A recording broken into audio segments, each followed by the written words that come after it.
பண்ணி எப்படி இருந்தாலும் சொல்லணும் அப்படின்றதுக்காக தான் வந்து பார்த்தீங்கன்னா இதை நான் வந்து நான் சொல்கிறேன். டெஸ்ட் பண்ணி பார்த்துட்டு தான் வந்து பார்த்தா நான் சொல்கிறேன். நீங்கள் தான் ட்ரை பண்ணி பாருங்க. ஓகேவா? இதில் ஏதாவது டவுட் இருந்துச்சுன்னா எங்கள் சேனல் ஃபாலோ பண்ணுறவங்க எல்லாருக்குமே தெரியும். நீங்கள் வந்து பார்த்தா கீழே வந்து பார்த்தீங்கன்னா கமெண்ட் பண்ணுங்க. நான் வந்து பார்த்தா உடனுக்குடன் நான் வந்து ரிப்ளை பண்ணுறேன். ஓகேங்களா?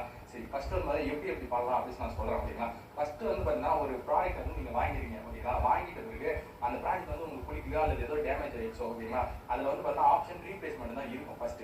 ஸோ நீங்கள் வந்து பார்த்தீங்கன்னா போயிட்டு எனக்கு இந்த ப்ராடக்ட் பிடிக்கல அல்லது ஏதாவது டேமேஜ், ஓகேங்களா, மிஸ் ஆயிடுச்சு, அட்லீஸ்ட் நீங்கள் வந்து பார்த்தீங்கன்னா டேமேஜ்லேயே கொடுங்க. ஓகேங்களா? எனக்கு அந்த ப்ராடக்ட் எனக்கு வந்து சாட்டிஸ்ஃபை ஆகலை அப்படின்ற ஆப்ஷன் கொடுத்து ஃபர்ஸ்ட் வந்து பார்த்தீங்கன்னா அதை ரீப்ளேஸ்மெண்ட் பண்ணிடுங்க. புது ப்ராடக்ட் வந்துடும் திருப்பி மீண்டும். ஓகேங்களா? அந்த டெலிவரி பாய் வந்து பார்த்தீங்கன்னா கொடுத்துட்டு வாங்கிப்பான். புது ப்ராடக்ட் கொடுத்தோம். ஸோ அந்த ப்ராடக்ட்டையும் வந்து பார்த்தீங்கன்னா எனக்கு வந்து அவ்வளோ வந்து பார்த்தீங்கன்னா இன்ட்ரெஸ்ட் இல்லை.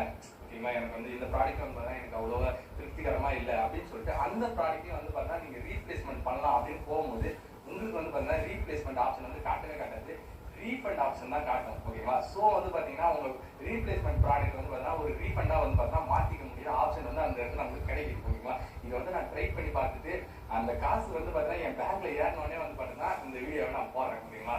அதனால வந்து பார்த்தீங்கன்னா ஒரு ரீப்ளேஸ்மெண்ட் ப்ராடக்ட் வந்து பார்த்தீங்கன்னா 2 டைம் ரிட்டர்ன் பண்ணீங்கன்னா அந்த முதல் டைம் வாங்கிட்டு ரிட்டர்ன் பண்ணிட்டு இன்னொரு டைம் பண்ணும்போது வந்து பார்த்தீங்கன்னா ரீஃபண்ட் ஆப்ஷன் தான் வரும். ஸோ வந்து பார்த்தீங்கன்னா உங்களுக்கான பணத்தை வந்து பார்த்தீங்கன்னா நீங்கள் வாங்கிக்கலாம். ஸோ நீங்கள் ஆன்லைன் வந்து பார்த்தீங்கன்னா யாராவது பர்ச்சேஸ் பண்ணி ரீப்ளேஸ்மெண்ட் ப்ராடக்ட் எப்படி ரீஃபண்ட் பண்ணலாம்னு இருந்தீங்கன்னா இந்த ட்ரிக்கை வந்து பார்த்தீங்கன்னா நீங்கள் ட்ரை பண்ணுங்க. ஸோ உங்களுக்கு கண்டிப்பாக வந்து பார்த்தீங்கன்னா ரீஃபண்ட் கிடைக்கும். ஏன்னா எனக்கு காசு கிடைச்சிச்சு. ஸோ அதனால தான்